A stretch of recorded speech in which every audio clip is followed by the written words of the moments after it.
We have not seen any charges laid for the over 60 ISIS returnees that we now know who walk free in Canada.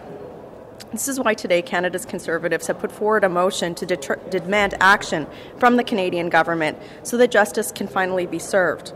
The Liberals have had 3 years to take action in this regard and have failed to do so. They have prioritized the reintegration of these terrorists as opposed to finding ways to bring them to justice, and this is wrong. Today, Andrew Scheer's Conservatives call upon Justin Trudeau to do the following.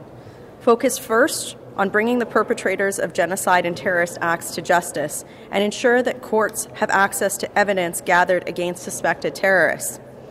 Strive to keep Canadians safe from those who are suspected of committing such acts of terrorism or genocide abroad but have returned to Canada by ensuring that security agencies would be adequately resourced to provide high levels of monitoring and surveillance of their activities in Canada.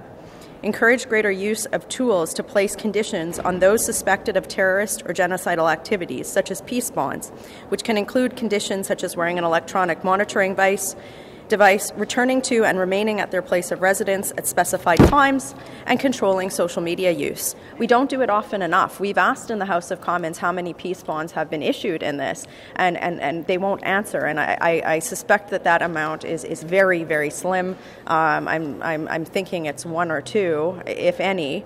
And that to me is a tool that could be readily used that we're not using right now. And in fact, the Liberals have actually changed some, or attempting to change some of the rules with pending legislation that would make it harder to use that tool. Their approach has been to say, I think, Julie, frankly, is nothing to see here, and that's just not going to cut it.